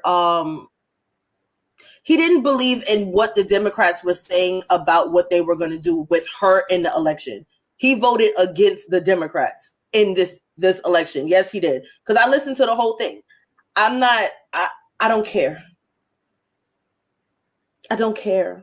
Does anybody else in here just love when women decide to find other ways than to take accountability for the shit that they say or do? How am I not taking accountability? I'm telling you, I don't give a fuck. That is the accountability. So he voted for Trump. That's what you want to hear? Yes, he voted for Trump. I don't give a fuck. Anybody, what you want me to do with that? Is anybody like when women decide to go other routes instead of just saying I was wrong? Why is it so hard? Why is it what so am difficult? I wrong about? What did I You say? done went through all of this shit. Tahoe, you had on little shorts. Tahoe, you did this. Tahoe, women hate you. Tahoe, you know what? I didn't know the nigga was really on it like that. That's what you have to do. That's all you have to do. No. That's not fair. Because you have a no, vagina. That's not fair. I can't do accountability. That's not fair to me. What do you want me to be accountable for? You want me to be accountable for who he voted for? Or you want me to be accountable for the fact that I said previously that he's not MAGA? What you want me to be accountable for? I just want you to say the truth. Yo, I said what's the truth? So I got a quick question. In fairness to Dodge, Tahoe, you didn't see the whole episode. I hear all the time. Let me finish. But Dodge, let me ask you. He clearly, in the clip that we saw, he clearly said that he's MAGA. He said that out of his mouth. So no, he didn't say MAGA. He was fist bumping Charlamagne saying MAGA, but that's jokey shit. And the whole episode when they really sat down and had conversations about who they voted for and why they voted for who they voted for and all of that, it was a more serious tone. And in that, I understood where he was coming from, and I still don't give a fuck. But I don't know who somebody votes for until they actually vote for them. So previously, Tahoe was bringing up old clips talking about, oh yeah, this nigga's MAGA, this nigga's this, that, and the third. And I'm just like, where are you getting this information from? Because as a long listener of this podcast, I have never heard him say anything like he is MAGA, anything like he's one of those crazy Trump fanatics. Like I've never seen or heard any of that. If more so, he more so like argues logic versus anything else. And they have great debates on that show. But there was not one time that I listened to the show that I heard him say that he was MAGA. So then Tahoe finds this clip and he's like, say that you're wrong. Wrong about what? I still stand by what I said. What you want from me? You could be like, oh, well, with the new information, salute. I just said the nigga voted for Trump. I listened to the whole episode. He said that he voted for Trump, you said his balls was out. Like that was a lot. That was a lot. No, that was a lot. Not he wasn't even here. No, and what I'm saying to Tahoe being the one that tries to bring me a clip of a show and tell me who somebody is. I said messenger. Tahoe can't bring that to me. Yesterday, if you brought that to me, it would have been different. Traum, if you brought that to me, it would have been different. But this nigga here, he not the one. He's not the one that can bring me a clip of a show and tell me who somebody is. This nigga could kiss my ass. I can't never somebody out there. Yeah, I could because of some clips from the show, which you're under defending me when they get posted. You're under the clips defending me. So obviously these are being taken out of context. Because I'm your friend, dickhead. Honestly, they're being taken out of context. But now you're using that to shield yourself from having to say, yo, you know what? We did have this conversation on here. I was wrong. You know, I ain't got to do that because of you and those clips. I ain't got to do that. I'm not wrong. How am I wrong about saying that I never heard something? And then when I did hear it, which I listened to that whole episode, I said what I said. You just want me to be wrong. It's an ego boost for you, for me to sit here and say that I'm wrong about something and admit to something that I didn't fucking hear. I would love it, but you're not going to do it. And I'll never give that to you. I know that. Tron, what were you saying? I'll never give that to you. Tron, what were you saying? You said you was going to bail Dodge out a little bit, and then she cut you off, didn't let you. I don't need a bail. I'm good. I don't give a fuck. No, my bail was that she saw the whole episode. So that, you know, to her point, we always say whenever people start trying to come for us in the clips on Instagram, we be like, did you see the whole episode, or are you just going off for this little clip that was edited? So I understand where Dodge is coming from. They said you're going up a clip, Tom. Malcolm is right here on screen, and he says he full on admitted in the episode that he voted for Trump and his wife voted for Kamala. I just said that. I never, ever say I don't listen to their show, not because I don't like him or nothing, but I just don't, right? But what I said was, in the past, we've had conversation on here, and we said Andrew Schultz is voting for Trump. And Dodge said, I don't believe that. He's trolling. He's trolling. Yeah. And I'm like, no, After he's listening to actually all saying that episodes for he's years, voting he's for been Trump. trolling. And you're saying he's trolling. And now it happened, and all I wanted was you know what? That's peace. My bad. You was right. No. I thought he was bugging. I thought that you read that wrong. But no. And now my character is being thrown around as a reason why not to say, you know what? No, I just said message. You not the one to say that to me. Right. That's one. You're not the one to say that to me. But on the flip side of that, again, what I said is I've never heard that. I said I've listened to several episodes, and most of the time that nigga be dead ass trolling. That's what the fuck I said. But the episode that I did listen to, when he definitely did say that, he said his wife was gonna vote for Kamala, he was gonna vote for Trump, so he told her not to vote, and then he wasn't gonna vote because them votes was gonna cancel each other out. Yo, that's what the fuck the nigga said on the show. And I just said he voted for Trump. What you want from me? Shout out to this new listener, Mystique Mango. Yeah, that's very peace. Nice. There we go. Young World says, we're not going to act like women don't treat accountability as kryptonite. You're never going to get that apology. That's why you got to slow down with the pandering. All right, my bad. You're right. Fuck these women. You know what? Fuck them. No. Now that'd be the shit that we get clipped. Right. Everybody be saying that. But I did want to add those jokes in there for a second. There is something a little bit more serious that is right up Dodge's alley here. Trump has said a lot of things that he's going to do. Immigration isn't the only one. This whole closing down the Department of Education thing. I can't say that I understand what it is, whether it's going to be beneficial, whether it's not going to be beneficial. Dodge here has worked in the department and education for a long time now. I have a clip here. I listened to a little bit. I didn't listen to the whole thing. Dodge, you want to let me play this clip first, and then we can return and see, if you can, just give us some idea as to what the hell is going on. Now, where the hell? There we go.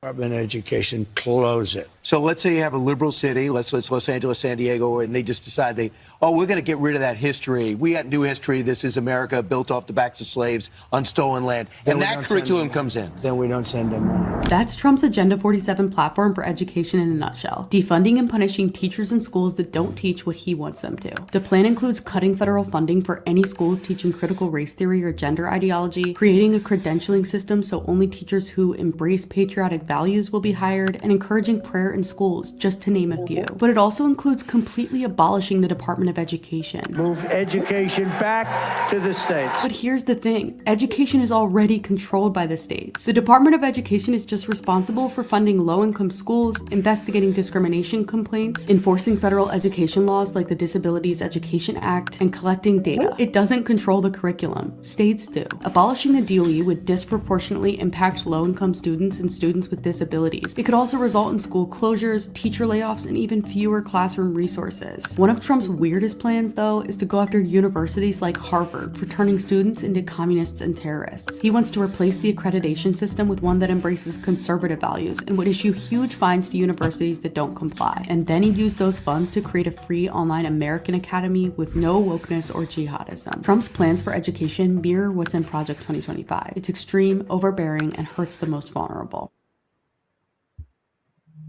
Dodge, you've been nodding the whole time. What do you think about this whole Department of Education thing? I think that it is going to disproportionately affect low-income students, students with disabilities, and students whose parents don't have the ability to choose better education systems for their child. He rolled out a 10-point plan of what he's going to do with education. One of the points is if a student attacks a teacher, that student is going to be expelled. For some people, they might think that that's a good thing, but if you get expelled in certain counties and certain townships, if you get expelled from one school in that township, you're not allowed to go to any other school in that township. And what does that necessarily look like for our kids with like autism, our kids with different types of emotional dysregulation? that is just literally preparing students for the prison to pipeline. The school to prison pipeline. Also, he said that parents are going to get to choose their own schools, which means for me that brings in segregation, because you can take your kid from one area, and if you have the means to transport them to another area, then you can all send your kids to like this affluent school that's a public school, and then you're defunding and depopulating a different school in a different network. He does not have any type of conditions for IEP scholars. He also wants to bring back prayer. IEP scholars are scholars with an individual education plan. So scholars that have different types of learning disabilities.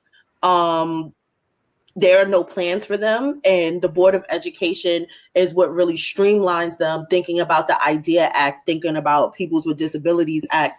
All of that is basically funded through the Department of Education. If you get rid of the Department of Education, who's going to oversee these types of departments?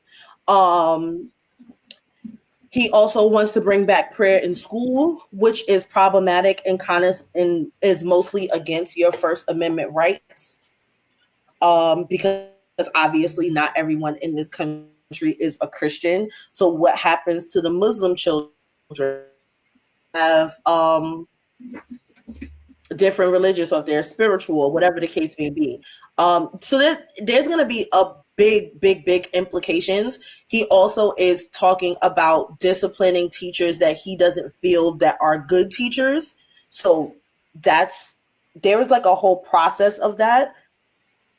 But you can say a teacher is not a good teacher because they're not teaching in the way that you want them to. They're teaching books or giving scholars books that you feel like they should not be able to give. Like it becomes a slippery slope. Think Fahrenheit 411, I think the book is. There's going to be a lot of censorship. It's going to disproportionately affect lower income families, because when you think about it, your taxes determine how much money certain schools get. So if you're in a low income area, the taxes obviously there are low, so they do not have the extra funding for schools. If you are not paying attention to this closely as a parent, you might have school closures.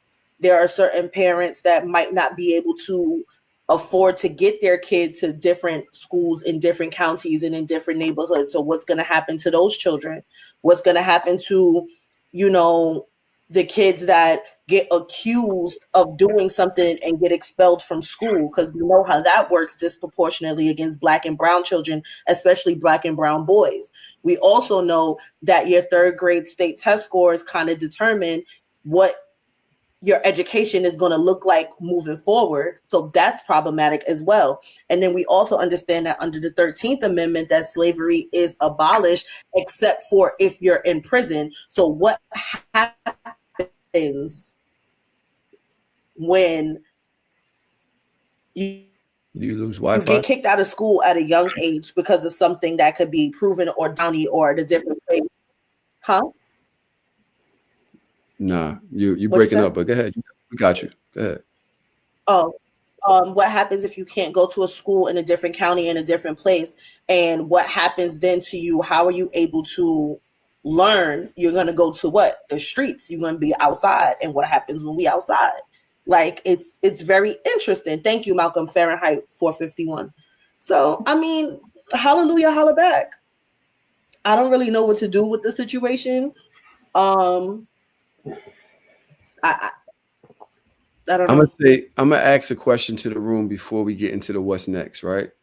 Are there any things like, my mom and her sisters, people in my family, they had a Zoom yesterday, and they were just very, very, very sad and just like, damn, you know what I mean? But I was like, look, that's how they felt when they voted Biden in. That's how they felt when they voted Obama in. They still all right. Like nothing to me, it's like, okay, we didn't get what we wanted, but the world don't stop. Mm-hmm. I might be wrong with this. So the reason I say that is I want to ask y'all, what's the worst parts of this to y'all? Like, is there anything that we can't come back from? Is there anything that's just like, oh, a lot of people was like, yo, I'm moving. I seen TikToks, people moving to Canada, and people talking about, I'm moving to other countries. I can't be here. Is Great that Migration really, Part 2. yeah. Is that It's really a great necessary? migration Part 2. People are going to move out of red states. What they're going to do is they're going to try to come up north. They're going to try to go west like they did before during when Jim Crow got really serious in the South. I think upwards of 10 million Black people moved from the South and moved up north. The problem with that is, one, if you don't have the education, you're going to find yourself not being able to afford to live up north because the cost of living is completely different up here. On top of that, there is not enough space for a mass exodus of people up north because, as you know, we do not hold that many acres up here. Our states are some of the smallest states in the country, so that's problematic. With the most people. Yes, with the most people, and you're talking about adding more because a lot of people are going to try to come up here. So what it's going to look like is going to look like the North in the 1950s, where you have people that are doing like odd jobs trying to survive. You're going to have mass ghettos. Trump also, he wants to get rid of homelessness, but the way that he's saying it to me sounds inhumane, building like tent villages, and he just wants the eyesore of homelessness to go away and offering people services, but they have to do it under his under the restrictions that he wants, and if not, then they can be locked up in mental institutions or in prisons. So you're talking about people that are about to just get run off and just thrown into somewhere. Don't come to New Tent York. City is kind of crazy. Yeah, clean up New York, clean up Skid Row, clean up all of these places to be aesthetically pleasing, because it was the verbiage, and he was like, to be a certain standard of American or some shit like that. There are a lot of inhumane things that are going to happen to people, and probably some of the most disproportionate people, some of the people that need like services the most or need the most help. Getting rid of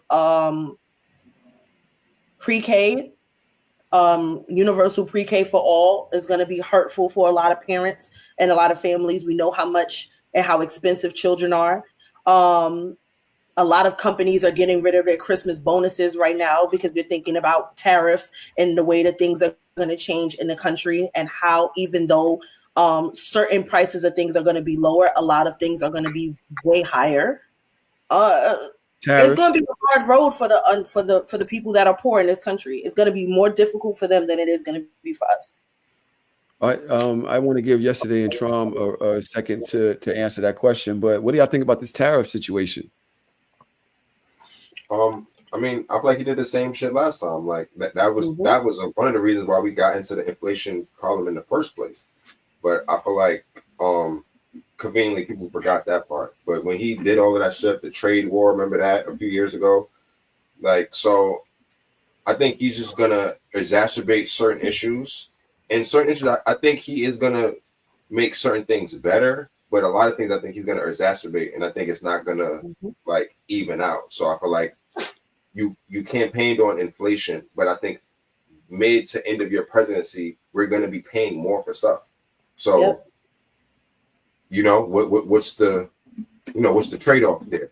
Like, Tron, what you got?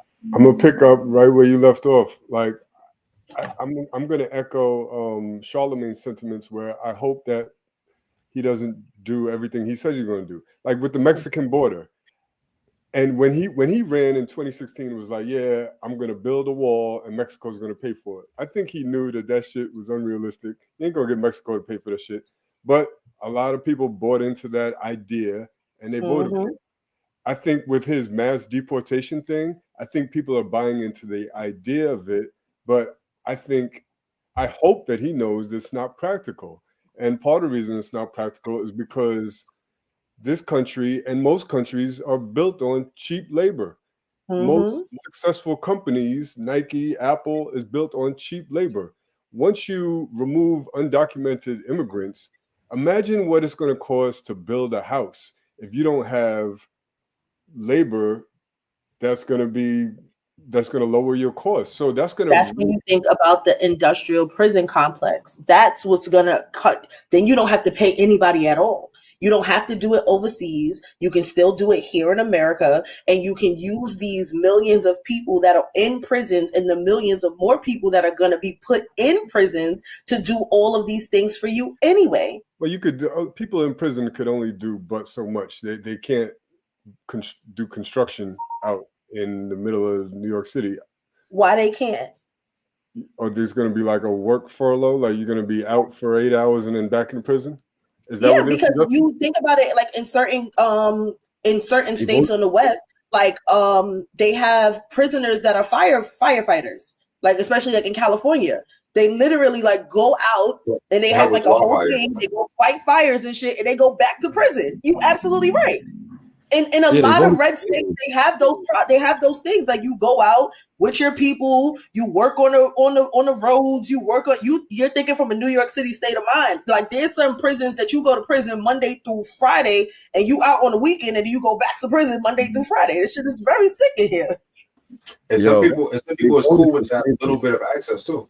That's very interesting. So I do want to touch on one thing. When it's funny, I always try to see other people's point of views, and I try to see. So I really try to understand like why people are so against the LGBTQ agenda, the migrant agenda, the wokeness, the DEI stuff. And it goes back to the point that you made, Daj, like we are 13% of America. Majority of Americans are white and they want their country back. And in people's hearts, they want what's in their best interest. And when all of these programs, migrants are getting money and housing and DEI opportunities are presenting themselves, and there's all these legislation for the disenfranchised, they're like, well, what about us? We are this country. We are the majority of this country. We are what this country looks like. What about us? And I think that's why I can understand. I don't agree with it, and I don't think that it's the right thing to do, but I understand. When on election day, I was out of the country on a trip with a group of people. Most of them, matter of fact, all of them were from Louisiana, and they were all white people for the most part, and they mostly all voted for Trump. And they told me that they voted for Trump, and I understood why. They didn't really give across racist vibes, but they did give across vibes like, I'm middle class white, I live in Louisiana in the sticks, and what about me? The Democrats and Kamala and Biden are doing everything for the disenfranchised and the marginalized and this, that, and the third. But America's true essence are about colonization and oppression and white supremacy. And they want that shit back, understandably. For them, understandably. You know what I mean? So that's that once I realized that, and once I spoke to people that I normally wouldn't get a chance to have conversations with, I'm like, I get it. This is not our country. We're guests here, and we're a very small minority. So funny that you say that. 40 million Black people in America, 40 million. Latinos are at 65 million. 65 million Latinos. And that has happened over the last 20 years. It wasn't even that deep.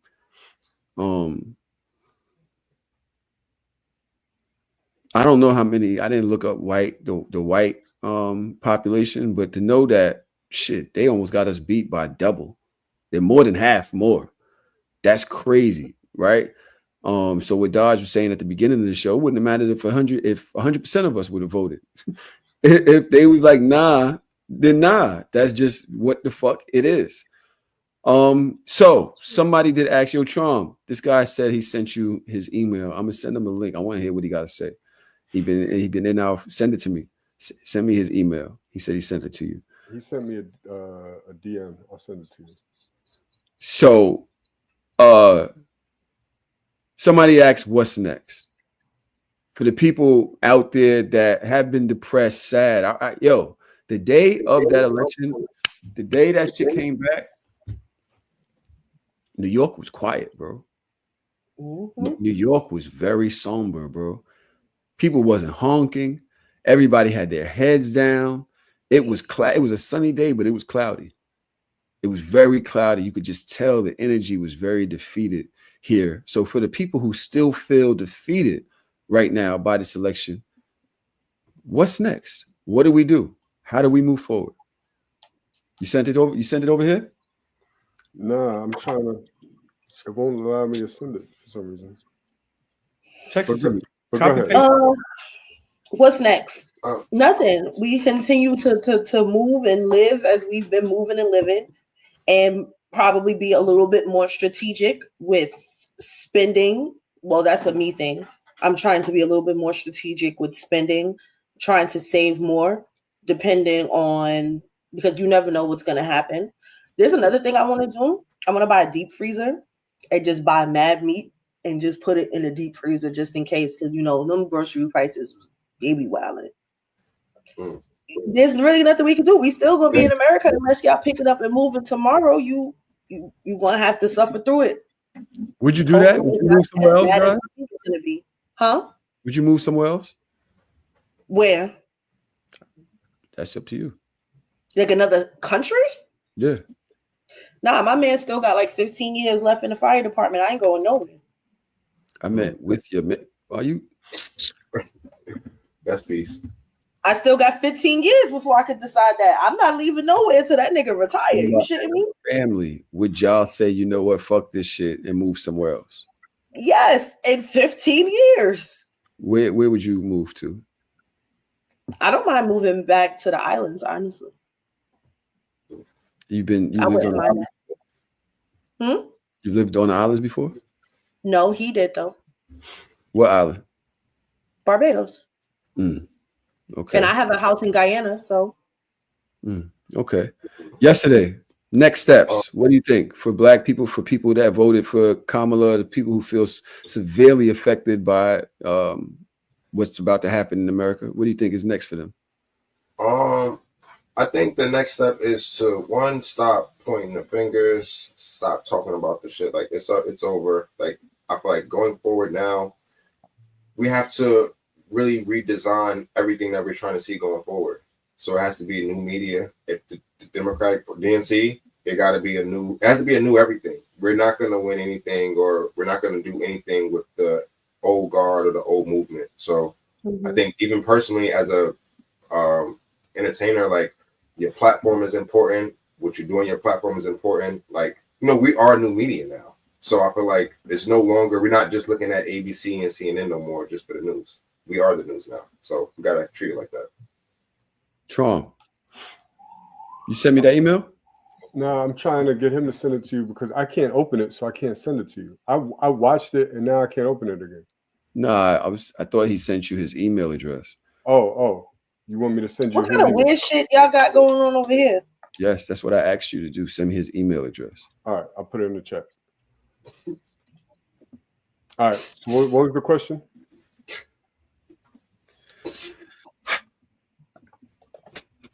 I think the question was, what's next? What's the next steps? For Black people, I'm gonna speak for Black people.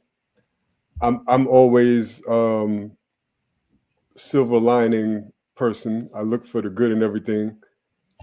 I think there's going to be a lot of crippling legislation, especially with the Supreme Court, especially with the House, the Senate, and the presidency, and the Supreme Court, all Republican. I mean, it is what it is, We can't cry over spilled milk. However, I feel like,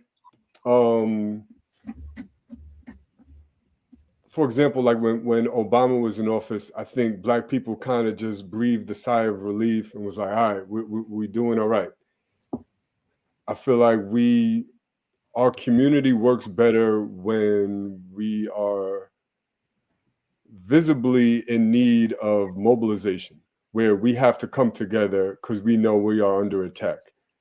When Obama's in office, you could kind of say we were kind of lulled to sleep and we kind of forgot that America is our enemy in some regards. You know what I mean? Because our leader and figurehead look like us. But America has never been on the side of what's best for Black people. Not in recent years, not in 50 years ago, not 100 years ago, not now. So we have to understand what we're dealing with. With Trump being in office and with the Republicans overwhelmingly running things now, it's a little bit more clear and obvious. And now Black Americans have to mobilize and be more community-based and come up with our own solutions and figure out our own shit. We have to have more of a singular voice, because everybody just voting for their own individual best interests is not going to get us nowhere. Mm-hmm. Anybody that knows anything knows that there's strength in numbers. You know what I mean? That's like one of the first things you learn in life. And I don't care what separates us. There's a lot of things that are going to bring us together. And that is, we are all Black and we're all affected by our Blackness. And we all, for the most part, care about Black people and what affects our community, for the most part, right? So if everybody can start to put their differences aside and come up with more agendas and things that help Black folks as a whole, I think that is probably going to be start happening now more than it would if a Democrat won the office. So that's where I'm going. That's where I think we're at as far as what's next. All right. Malcolm says, listen, at the end of the day gonna end. Mm-hmm. Get your ass up, get to work, because tomorrow's still gonna be there just like yesterday. No, yes, sir. I tend to agree. Mm-hmm. Shit gonna change, bro. And that's just the nature of life. Shit goes, sometimes it goes your way, sometimes it don't go your way. All of us internalizing all of this, not thinking about plans and things that we need to do for us. Like, yo, how many of y'all that voted for this presidency actually knew the other people on the down ballot? How many of y'all actually knew who the fuck you was voting for? How many of y'all know what y'all gonna do when it comes to the Congress? That House election is in, I think, 2026. Mm-hmm. 2 years. 2 years. How many of y'all have any idea what's going on, let alone your city council? Fuck, and that's big. Mm-hmm. How many people know who your assemblyman is or woman is? How many of y'all have actually looked at any policies? Because these people that is moving into your neighborhood, these people that are affecting you in so many ways, they know these things. Yep. They're paying attention to these things. They're coming into Brooklyn. I heard that the voting block, or not the voting block, the numbers had changed in Brooklyn. Did you see it? Did you see the map? No, I didn't see that map. But of course it did. Brooklyn was out here looking red as fuck. Of course it did. You want to know why? Because the gentrifiers came here. Yeah. Yeah. And they are paying attention. They are on your community boards. Mm-hmm. When some shit that happens in your neighborhood happens, you like, yo, who the fuck said? They said, put it there. Go ahead. When you see a bike lane, a fucking random bike lane going down your block, and you like, yo, why the fuck is there a bike lane? They voted for that shit. And you was home watching Love Island. They was home watching baddies. You have sat by and watched these people affect your life, and you scream, nobody's listening to you, but you're not using your voice at all. So if you really care, get out your feelings and get out there and do some fucking knowledge. All right? Mm-hmm. That's what I tell you, because that's what this shit is based off. It's based off action, and these motherfuckers is voting in blocks. How many people do you know? How many people are y'all collaborating and saying, this is what we need? Like I said, I go up to my borough where I work at. The Jews is up there. 10 deep from all types of different Jewish neighborhoods. And they talking to the people in the borough saying, this is what we want, or else. They gonna move when they're talking to them, bro. How many of y'all can say that y'all know anybody that's doing that? I don't know anybody that's doing that in my community. Well, Trom is on the city board, but he don't vote the way I vote, so it don't matter. We need 2 people up there to vote against him. That's crazy. That is crazy.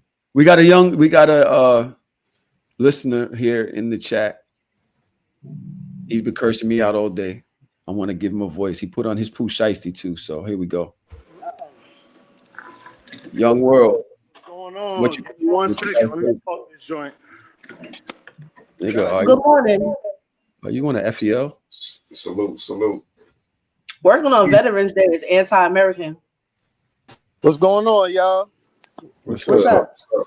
Now, you've had a lot of things to say about the commentary here today. I wanted to give you a sound like you do a little bit of reading over there, and I respect that. And we disagree on a lot of things. Give me your synopsis of what you've heard today and what you think. You guys are making very good points. Don't get it twisted. It's very, the left usually uses extremes to validate points. Like, and I'm not trying to say that any of you guys are wrong. You're entitled to your opinion, but it's just like, has what we've been receiving from the Democratic Party working? No. Just being honest, they align themselves with the same people Republicans do. Except Republicans believe the Republicans, but they're pandering to the banks and all kind of stuff. And I don't want to get too off topic, but let's just look at Kamala Harris. Her name is Kamala. Every time y'all say this lady name wrong, I just know like y'all doing this shit on purpose. It don't make no. Why you don't know your vice president name? Well, all right, what it is this. Does it matter how I pronounce my vice president's name or what my vice president could do for me? Both. And she's been absent the past 4 years. It's respecting. Yeah. It's respectful. If your name was freaking Jamal David and niggas called you Hamal David, you gonna be mad like, yo, my name is Jamal, my nigga. I get you, but like I said, with the left, we keep missing the main argument, bro. The main argument is, look at the map. There's no cheating or no nothing. America doesn't believe the Democratic Party anymore. This is the same move Hillary tried to pull. Rappers and a whole bunch of other stuff. Look, you being honest, Tahoe, between you and Deja, y'all could have got people better than Glorilla. My name is Daja. My God. Okay. He got my name right. Okay. Maybe it's a black woman thing. No. All the women names you don't care about. No, I'm married to a black woman, so we gonna. That don't mean that you're not her. Stop that shit right now. What's her name? I mean, she's not on here, so I'm not gonna give out her name. You could go to my gram. I DM'd. DJ it gotta be like Samantha or something very simple. Nah. But I'm just gonna say this. I don't wanna hold up too much of y'all time, but just think about it. You have a campaign to save. The president is on his last legs, maybe, from what we're seeing. And you went and got Glorilla, Meg Thee Stallion, and Cardi B. You guys right there, the host of this show, could have got 3 people to really go up there and say something. Can I ask you something, Young World? Go ahead. Only people, you know, there was like hundreds of people that spoke. Those are the only 3 you talking about. And I understand. I understand your point. They're just saying about the type of people that was brought up, or the type of people that was being paraded around in front of you to try to get your vote. My question to you is, do you have the same opinion about the things that Donald Trump did? Because I think they're both the same. That they're both pandering. They both were doing things that were maybe not in the best taste. So do you view it the same way, or do you feel like because she is connected to Biden, it's different? No. I believe that they're 2 sides of a similar coin, not the same coin. But what I will say is this, is when somebody's not even acknowledging that there's a problem, that's dangerous. If we have a business, like Trump, hold on real quick, and we're in the red, right? But we're acting like, no, everything is good. That's not dangerous. That's what Kamala's saying. She wouldn't change anything. Her name is Kamala, sir. It's Kamala. Miss Harris. That's good. Okay, I understand what you mean. So her not being able to separate herself from Biden for you made you feel like that was just part of the same old song and dance. No, not even that. Just acknowledge that Biden has missteps. I'm from New York City. I'm from Flatbush, Brooklyn, right? You guys are not telling me that migrant issue isn't a big issue. They're downtown. They're in all of the hotels. They're opening up schools and all kind of stuff like that. But they never did this for none of us when we was coming across. They closed schools. Hold on real quick. They closed schools, but reopened them for migrants. My mom was never on food stamps, none of that, right? They're getting $9,000 coming from where? My tax check. But I got to go and work? That doesn't make any sense. Can I ask you something? Go ahead. So and you're holding Biden and Miss Harris accountable for that, correct? For the last 4 years, yeah. Okay, now, young world. Now, what if I just told you, right? Now, what if just hypothetically, let's say that there was a bill put up to close the border, and Donald Trump decided, let's not act on that bill because I want to run on the issue. So the last year or two that you've been experiencing this, what you're facing, is a large part of somebody saying that I don't want it to be fixed because I want to run on the issue. Would you feel a way about that, or? No, because the person in power didn't do anything about it either. But hold on. What I'm telling you is, if the person in power put something to stop the issue, and then Donald Trump said that we're going to block this because I want to run on the issue, is it still on Biden? That's what I'm trying to ask you. Like, how can it be on Biden if he said, yo, I'm trying to stop this? He calls Mike Johnson and said, yo, kill the immigration bill. Do you hold him accountable for that at all, or is that still? Yeah. Look. We could talk. You want to talk on key points? We could go back and forth all day. All I know is this: as a hardworking blue collar American, you see where I'm at? No, that's peace. No, that's peace. I see you. You get Hold money. on, real quick. I'm with the truck drivers, and I'm in Atlanta. I'm in the heart of America, bro. All I know is my check went farther when Trump was in office, bro. That's what I know. Hold on. Because of Obama. We had No. You stop telling us to hold on.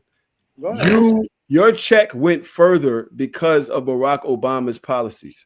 Your immigration shit went wrong because of Trump. Trump called Congress, told them block the bill. The things that y'all are blaming Kamala for, and another thing that you did is you said she's done nothing. That means that you have not done. First of all, you don't even know her name. Second of all, you have done no research on any of her policies to even disagree with anything that she's done. You don't know because you actually came on here and said she's done nothing. So when you say, yo, we can argue back and forth, we can't argue back and forth. You give us a point that she's done. You said you researched it. Okay. Let me give you some good research. This is the same campaign that Hillary run. Let me help y'all out. Go watch this movie by Michael Moore called Fahrenheit 11/9. You guys keep. I've watched that movie. I've watched that documentary. Okay. So this is the same rhetoric. Is Miss Harris the best person that the left could have put up there? No. Let me ask you. Wait, I have one question for you, world. Where your family from? Because you're not 100% American. Yeah, I am. Where's your family from? I grew up in Flatbush, so I have kind of like an accent, maybe. Where's your family from, sir? From here, miss. Your mother, your grandmother, and your great grandparents are from America. Yes. Going back to slavery. You have an accent. I'm just mad you lived in Flatbush. How could you do that? What do you mean? Supposed to be in the No. All right, let me ask you this. Hold on, real quick. Should we have voted for Kamala just off the fact that she was black? Bro. And this is what I'm saying. I really feel like y'all be doing this shit intentionally. You say you from Flatbush. She got a Jamaican Indian name. Her name is Kamala. Did she jack that she was Jamaican and Indian? Did she come out her mouth and say, I'm Jamaican and Indian? Yes. When they asked her that on ABC, she said, next question. Because it's a stupid question. She had answered it 500 times already. But she had Why are you still answering that question? All right, let me ask you a question, young world. Is Barack Obama black?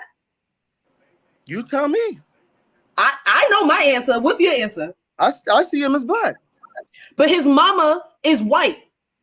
But if that's a personal thing, I believe if you have any black in you, you're more black than whatever it is you're from. Because is Kamala Harris black? I wouldn't know. She's not claiming anything. She has claimed it on several occasions. She is a black woman. She's a black woman. Let me ask you this. Went to a historically black college. She black as fuck. Is that a good enough reason to make someone a president? That's all I'm asking. Hey, bro. That was not the question. I just asked you a very random question. I asked you, is Barack Obama black? Yes or no? I said yes. Yes, but his mother is a white woman. His father is an African immigrant. So you're saying that he's black. She not only grew up in this country. All right, I have another question for you. I have a friend, right? Her mother, Chinese, 100% Chinese. Look, 100% Chinese, but she's Jamaican. So she literally looks Chinese and sounds like Buju Banton. Her father is black. Is my friend black? Miss, she's black. So why is Kamala, you fucking me up now? Why is Kamala not black? If her mother is Indian and her father is Jamaican. I feel like we're arguing on small points. These are small I'm not arguing points. anything. That's the question. I asked the question: is the fact that she's a woman in black good enough for her to be the president? That's what I. No. She's not even president, so it don't even fucking matter. Okay, let me ask you this: you guys realizing you're the minority, right? This is the majority how America feels, right? Obviously, because we lost. You didn't. Everybody up here voted for Kamala, and we all lost. But why? But why by her not? Are you proud that you aligned yourself with white America on things like that don't benefit? No, I align myself with you just America. Said that. You just said that. With America. Oh, great. America has oppressed you for most of your life and is still trying to do that. Right now, you just voted for somebody that's going to give immunity to police, and you look like the type of brother that if you were in that type of, obviously you got a good blue collar job, so you kind of leveled up a little bit. You ain't got to go through certain shit like, the people under you. But bro, I'm a 3-time felon, bro, from Flatbush, Brooklyn. I've been hold on, listen. No. Look, see, look what the left does. They're laughing, right? America's laughing. Left. Yo, I'm moderate, baby. I'm laughing because that shit is funny. No, all I'm gonna say is this, right? Is I felt the adversity, right? But I'd rather somebody tell me they don't like me. Hold on, real quick. I'm gonna leave after this. I'd rather somebody tell me they don't like me to my face than pander to me and act like they really care about what's on the table for me, and they're not doing anything. We agree with that. We all agree. And that's all. And that's all the Democratic Party has done: laugh, giggle, dance, little stuff in front of us instead of fixing real problems. I agree. You talk about the same man that danced on stage for 47 minutes for no reason. The same man that had Amber Rose come up and talk on his behalf. We still talk about the same people. The same person had many men playing every time he came out. He was president already. Kodak Black. He was president already. No, this was during the election process. Before you leave, Young World, go ahead. Before you leave, and thank you for being respectful on your. It could be a lot to be on here. Tell you the truth is I'm tougher than what's going on here. I'm at work, so I got to keep it kind of cordial. I don't know what I'm saying might be over. All right. Listen, you asked if her being a woman and being black is. I don't know. Y'all guys kind of froze. You probably lost Wi-Fi, my bro. But all right. He said before he left, was Kamala being black and a woman enough to be voted in? And things like that bother me because she has more credentials than Donald Trump when it comes to politics. She's literally done things to affect black communities positively already. She literally had things where she said, okay, they saying that I'm ignoring my base. I obviously have 100 days to run. I can't just be like, yo, black people this, black people that, blah, blah, blah. But here, this is what we're going to do. $25,000 for new homeowners. $50,000 for small businesses. Obviously, she got a couple things wrong. But she also said, what, 6,000? We're going to increase the child that bonus that women get when you have a baby to $6,000. She did the thing with the crypto, and a lot of people balked on that. But guess what? The Bitcoin just went up to $84,000, and most of the black community is not involved. So when she said that, and y'all are saying, "Oh, we don't care about that," nigga, she's obviously, we get that there's a disconnect, but these are things that do matter when it comes to establishing wealth, being in the know. So because she said something that y'all don't know about, y'all don't relate to, doesn't mean she's not doing anything. It's just that y'all don't really $50,000 tax break. Yes, Creflo. Yes, Creflo. Yes, Dina. My bad. But when people say, yo, she hasn't done anything, y'all not looking at her policies. When people are asking, is it just because she's black, or is she supposed to be black, or supposed to be a woman, or whatever, I'm supposed to vote for her? It's like, yo, bro, y'all are really y'all are using those things to block the good things. Here's the thing. You don't vote for her because I don't vote for her because she's black. I voted for her because I'm black. And her policies are better off for the black community than Trump. It's as simple as that. And I can't understand why Trump supporters don't understand that his policies are not for the best interest of the black community. It's just not. It may be for the best interest as you as an individual, but you cannot argue with me that his policies are better for the best interests of black people. And or marginalized communities across the country. Right. And the two things that Young World spoke about and why he supported Trump, as soon as we debunked it, he changed the subject, which is the border and the economy. It's like it happens all the time, Sean. Happens every conversation that happens. You give them facts, they go, "Oh, but what about this?" And so wait, are you not going to acknowledge the fact? Just are you still going to believe that lie that I just debunked, or is that just a me thing? Because the information is right there. You can literally find it. I just gave you new information. You can go research it, and that's not going to change the fact that you're not listening to Grover's album because you're not the women albums. You're just not going to do it, and just say that so we can just stop the conversation. Right. Just And say also that. And also you can see like that's why I asked him about the border point, because you have to just really think about it for a second. Immigration was like the #1 issue of this campaign. And what I said to him, that happened. That's the truth. That's the truth. Trump people said, Mike Johnson said, "Oh, I'm gonna kill it." So just to think about it in totality, if you really cared about border security, if the migrants, if the resources, if the funding was that much of an issue, would I allow something to happen for a year or a year and a half just so that I can run on the issue that it's a problem? Does that make sense? Like, am I off here? No, not at all. You're not off. The problem is that when people have their minds made up, and they're not based off facts, they're just based. They're trying to use other things that they heard as talking points. Yes. There's nothing to really talk about because they aren't really to say, you know what, you're right about that. You hear how when we spoke, we said, yo, you know what, I get that. I agree with that.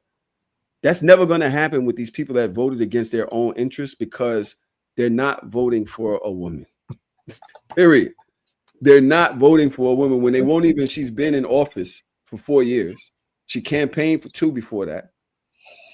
She's just up for the president and you still don't know her name. There's really nothing to talk about. And that being said, we are at the end of today's show.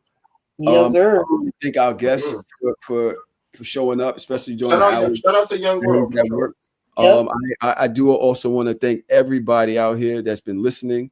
And I also want to say to the ladies out there, I am sorry that this country failed you. This is a time for the men to step up, give your ladies reassurance, support, protection. You know what I'm saying? And figure out next steps. When we say we need leaders, that's what we need right now for real. I want to shout out to Dodge and Andrew for coming out to our play party. We're going to talk about that next week. Later on this week. Man, they are something else. I'm going to just let y'all know that Drew's walking around in Speedo with his phone tucked in to the side of it. Yeah. And boy, I'm talking about active. I also want to say shout out to my lovely fiance, Tanae. I love what we're building. I'm very, very proud of us, and I'm very happy where we are right now. I want to shout out to my best friends, Trom, yesterday, Miss Daja Bell. Y'all keep coming through and killing it, man. And I'm proud of y'all, man. I'm proud of y'all. I'm very, very proud of y'all for where y'all stand. I might attack y'all a little bit on the show. And I just want to say I'm not proud of you, Dina. Yo, so Shameless.